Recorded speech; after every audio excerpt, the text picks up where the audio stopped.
Before we start, you gotta make sure you show this video love by pressing that like button, because for those of you who comment and press the like button, you will have the chance to feature on this channel. Keep watching till the end of the vid to know how. Yes guys, we're back after an amazing weekend. Goals galore. Liverpool, Man United blasting teams away. Huge weekend for them two teams. Other teams not so happy. Tottenham weren't great for them. Chelsea the same. Arsenal. Joel, by the way, Joel's taking us through it today. He's your man. Questions and answers, whatever you want. He's hosting. Are you all right, bruv? Are you sure? Stick with it, yeah? It's a relegation battle. It's a long season. Stay there. It's Joe Beya representing for 5, and I am back this week because Stephen Howson says he's ill and he doesn't have corona, but we just don't know. Get well soon, Steve. Rio, I know you love this week's episode because Arsenal, you know what I mean? It's a bit of a scrap down there. But before we talk about that team, listen, I'm based in Crystal Palace, so it is my second team. I know you guys are thinking, oh, you should only have one team. Whatever. Crystal Palace getting pummeled 7-0 by Liverpool. It was poor. None of the flair players were on it. Eze weren't on it. Zaha weren't on it. Ayew weren't on it. It just looked like an absolute shambles. Rio, talk to us. So guys, Liverpool pummel Crystal Palace. I was looking at was it the 9-0 back in the day when Liverpool went to Palace, Selhurst Park or Plough Lane or wherever it was and banged them 9-0 or 9-1. I thought we was going to be near them type of scores. But Liverpool, man, they still got their two main centre-halves out who started last season when they won everything. And like, this team now just look unstoppable. They've got a mentality. That's the biggest thing they've got over everybody. They've got a mentality where they're sitting there saying, we expect to win every single week. That's the stranglehold they have on this league over anybody. Is their mentality there is purely driven about winning. Yes, everyone wants to win, but they know how to do it. There's an aggressiveness, there's a nastiness, there's a nasty streak. A real, we should be champions, we should win every game. How dare you come here and try and sit back against us? We're going to punish you for that. That's what champions do. And that's what they seem to be doing at the moment. Anybody that comes in front of them, getting blasted away. And one of their most consistent, most important players, Virgil van Dijk's been out. Everyone saw that as an opportunity. They've gone on and said, you know what, even if our big man's out, we're going to perform. Now I have to look at one thing. I was just looking through some things the other day. I don't know, I think these are probably a week out of date, yeah? So I'm going to get you some proper real facts next week. But Mohamed Salah, can we just talk about this man's consistency? I don't think he's valued where he should be valued. If we talk about goal involvements, yeah? So this is racking up goals and assists since Mohamed Salah signed for Liverpool. Aguero, 75. Vardy, 82. Sterling, 81. Harry Kane, 91. Out on his own, Salah, 111. Let that marinate. Let that sink in. This guy is putting up numbers. I don't know if he gets the mad support and love and attention that he actually deserves, given them numbers there. He is smashing it. I'm going to look a bit further. I'm going to go back and look. We're going to do a segment on Salah and his importance to Liverpool and where he stands in the standings of the top players in the Premier League now and in the past who came before him. Because these numbers he's putting up, I don't know if they've been seen before, or have they? You tell me, man. Liverpool, the juggernaut is moving. Now, second game we're looking at. Man City edge past Southampton. Southampton are on form, so you can't look at it as a negative for City. Yes, they're not scoring as many goals as they used to, but we're just going to have to accept it. When they're playing two holding central midfielders to cover the defenders, it means that they don't have the same amount going up top. I know a lot of you guys are Man United fans and you don't want to hear this, but let's be mutual. This is a 5 channel, all types of content. Is Raheem Sterling going to go down as one of the greatest Premier League players of all time? He's edging towards it. The stats are right here. 271 appearances, 90 goals, and in all of those games, his team has won 165 times, and he's only experienced 57 losses. That sounds like legendary stuff to me. Rio, over to you. Let me know what you think about the game. Tell you what, it says a lot when City go to Southampton and they get a 1-0 win. Before that, it'd have been a battering. 1-0, but an absolute terrorising. But I tell you, Southampton, I mean, the way that they're putting performances and results together has been staggering, really. No one could have expected that outside of the Southampton dressing room. Obviously, they had been planning, but City are starting to get a bit of form. They're starting to just churn out results. I think Stones has been probably the most consistent performer over the last few weeks. He's been a big comeback for them. Good to see that. Someone who's been on his knees really for the last couple of years, at the butt of a lot of jokes, made a lot of mistakes, injuries, but he's shown great character coming back into that team. And Sterling, the man they've had to rely on for the last few years as well to get him a goal or an assist, he steps up and scores the winner. And who put it on the plate for him? Who assisted? None other than Mr. KDB. So, sign of things to come for City, churning out results. Another clean sheet for them, which I'm sure Pep will be pleased with as well. Mr. Carlo Ancelotti and his Everton team move on. Last 3 results, they've beaten Arsenal, Chelsea and Leicester. Wow. Consistency. Defending wise, I think it's got these results, these last 3 results, what's got on the actual points is the defence. You've got 2 centre-halves playing at full-back areas because of injuries. Ben Godfrey, who's been absolutely outstanding. The pace he's been showing in the last couple of games, especially against Timo Werner, against Chelsea. The last game against Arsenal as well. You look at the pace of the kid. Pepe, £72 million worth. I mean, I'm sure Mr. Godfrey will be looking in his pocket and thinking, where is he? Is there someone causing me a bit of friction in my pocket? He was fantastic. Holgate the other side, another centre-half playing right back because of the circumstances of injuries, performing superbly. Mr. Consistency at centre-back, Michael Keane has been outstanding too. He's starting to turn out some really consistent, really commanding performances, and I'm sure Gareth Southgate will be looking into that. And you've got Mina, who's popped up with a winner, with a big goal. And he seems to score set pieces quite often, but I think that's been the bedrock of this Everton team in recent weeks. The manager's found a solid foundation to work from. Alan's a huge miss. Let's not underplay that. Alan has been a fantastic signing. He's a massive miss. He's going to be out for a while with a hamstring injury, I'm hearing, which is disappointing. And they've got Dominic Calvert-Lewin up front. When the ball goes up there, he's bullying defenders. It sticks. Have that. Bringing people into play, and he's a threat in the box. So they've got a great mix, and Richarlison is there, a little bit of stardust while James is out injured, or with coronavirus or whatever it is that he has. But they're a team there that look like they're playing for the manager, who enjoy it, they want the battle. Imagine Everton, this Everton team right now, with a Goodison packed out.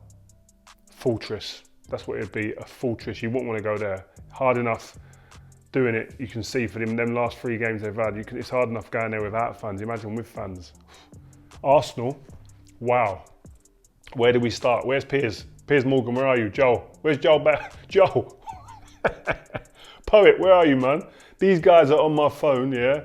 Not so much Piers, every now and again he comes on, but Poet and Joel love to get on my phone when Arsenal are flying. But when they don't win, or when they're in the relegation battle that they're in at the moment, they're chatting to me like you never known. So where are you, bro? Where are you, boys? You about? Don't lie to the people, bruv. I wasn't the one who was starting the messages. I was quiet, minding my own business. Do you know what I mean? Ironing my Arsenal shirt and that, yeah. And all I'm getting is Bants talking about my club. I'm thinking, hold it a second. You weren't messaging me a month ago, yeah, when we were doing parties all up and down Old Trafford. You weren't hollering at me. All of a sudden, Poet, Piers for tears. All of that, all the bants has come out. Do you know what I mean? All we need is for him to come back with You Got Murked and he'll be back in full effect. The season isn't finished in December. Come on, you're a title winner. You know this more than anyone. I mean, it was poor all over, really, isn't it? Aubameyang injured, didn't look great defensively. Willian, I saw the stats. I sent Rio the stats, bruv. 1 shot in 11 games. There was so much banter flying around, they even leaked the Arsenal fixtures for next season. Arsenal versus Leyton Orient, Arsenal versus Stoke, we get it, all right? Mark my words, Arsenal will not be getting relegated. We'll be in the scrap, but we ain't getting relegated. It's going to be a tough, long old season. But this is where you find out Have you got characters? Have you got personalities in your change room to roll your sleeves up and say, yeah, this is us. We ain't going to have this. This is actually an embarrassment to our football club, the history of our club. Imagine them man that were walking in the old marble halls to get into Highbury, what they'd be thinking. Not this year, mate. That's not happening under our watch. I want to see a few of them characters come out in this Arsenal team, because that's what's needed now. It's not about glitz and glamour and flair. It's about rolling your sleeves up and saying, come on, we'll get ourselves out of this and we'll push ourselves back up that league. It's a tight league. It can change quickly. As much as I'm hammering them and having a laugh, it can change quickly. And Arteta, I think he's the right man in the job. I think he's got a squad that it's not a very cohesive squad. It's not a squad that you can say has had fantastic recruitment up to now. And I think there's a lot of work to be done. And if he didn't know, he knows now. You know what's crazy about the league? Tottenham went from 1st to 4th quicker than London did. Tottenham, Jose Mourinho.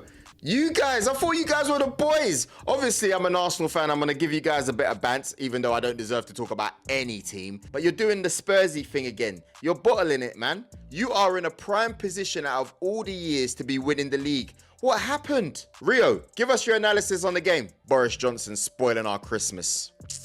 Wow, the Spurs fans, they were out in their numbers. Flying, top of the league. It's been a bad week, man. Bad week for Spurs. Ain't got the results they wanted. And I want to see Spurs do well. I've got to be honest, there's one team in the league that you think, I'd love them to actually have a little go. And if they won the league, I wouldn't mind. There's some teams, the Liverpools, when I was playing, the Chelseas, the Cities, etc., Arsenal, because they're fighting for it, you think, nah, don't want any of them winning it. As like Leicester, they win it, I was buzzing for them, happy. Spurs would fall into that category. But they just seem to trip themselves up all the time. Big game to really put their flag in the sand and say, we're here to stay, we're going to mount a proper challenge. Leicester, someone in and around us, and they fluffed their lines, man. It's disappointing. I mean, to be a Spurs fan, you're used to that. That's what happens normally, but you see something with Mourinho, his character, his personality, you think he's going to put that rubber stamp all over this squad, and they're going to be a real hard, nasty team to play against. And they were seeming to come into that, and then they trip himself up again. So it's a character change. It's a shift they've got to have, and they've got to get on a regular basis, and it's got to become consistent within this squad. And we've smelt a little bit of it. Can it continue? I think Brendan Rodgers done a job. I heard his comments after the game, Brendan Rodgers. Tactically, we set ourselves up a certain way, and we executed it perfectly. They went there with a plan and absolutely got it nailed on. And that's where I think Brendan Rodgers doesn't get the credit, by the way. He is a top manager. Brendan Rodgers is a great manager, a great coach who gets the best out of players. And you can see when players go on the pitch for him, whether it was at Liverpool, when he was there, when he was at Celtic, and now Leicester, you can see players go on that pitch with no uncertainties in terms of what their jobs are as a team and as individuals. Son of a top coach. And I think Brendan Rodgers falls into that nicely. And in the final game, we have to look at Man United slapping Leeds. I mean, seriously, I knew it was going to be a high-scoring match, but 6-2. It could have been 10-3. It could have been 10-4. Man United were looking dangerous on the attack. But again, where would Man United be without Bruno Fernandes? Rio, I'm talking too much. Take it from here. Leeds, my old team. It's always interesting when you see your old teams play against the teams you played against as well. And Leeds is one of them, and so was Man United. And obviously, I support Man United, so I wanted them to win. But I did not see this result coming. I saw goals, but I didn't see it being such a gulf in terms of the scoreline. I was worried for Leeds before the game if they continued and played the way they're playing, which is aggressive, which is front foot, 1v1 all over the pitch when they haven't got the ball. I just felt that played into Man United's hands. They've got players that would thrive off of that. I think will be licking their lips, the likes of Rashford, Bruno, Martial. I thought James was a very, very good switch up from Ollie because of the pace, and especially in one-on-one situations and in the transition. And I think that was a big thing for Man United. They were devastated in that sense. They were clinical. Bielsa, who is talked about as an unbelievable coach. I went and watched him coach his team and I was blown away, to be honest with you. And he's got certain ideals that he lives by and he'll live and die by. And he ain't going to change for no one. And you've got to respect that. Yes, you need a plan B. I do always say that. I'd love to see a plan B at times, but when you've got a system that you know works for you and you're used to it and you've got it down to a T, and you feel that if we get it right, we should beat a lot of teams. And I think sometimes it comes down to personnel, the standard of player sometimes. And if you're making players match up 1v1, it does come down sometimes who's got the better players at times. And Man United obviously have the better players, especially at the top end of the pitch. And it was, again, Bruno chipping in with goals. Scott McTominay needs special mention because he's got shackles on at the moment. Because I think he's a real box-to-box player. I think he can play the holding role. I think I like him there, and I think he could grow into a top player there. But I feel that he's got energy. He's got that dynamism that he can get up and down, as you saw in the game at the weekend. He can get past people and blow midfields open. His physicality is frightening. Sometimes you're sitting there and thinking, please just let him off, let him go. His strongest part of the game isn't being able to be showcased every week because he's having to play a more defensive, disciplined role, which is a part of football. But sometimes you want your players playing in their best positions, but I'm sure he'll work it out, and he gave him license, it seemed, at the weekend to get forward, and we saw the results. But Man United now, third in the league, pushing on. I don't want to say it again, but you know what I mean. Well, after another very embarrassing week for my club, it looks like the league is taking form. Who would have thought Man United with a game in hand could go second, 2 points behind Liverpool? Not me. Do you think Ollie deserves to be in that position? Does the league table lie? Let us know in your comments. Also, don't forget, we're going to be giving you guys the opportunity to feature on this channel. So make sure you like, share, comment and subscribe. Make sure you do it. Do not forget to do it. It's really important. It's Joe Beya representing for 5, and I'll be back next week with Rio and Steve. Peace.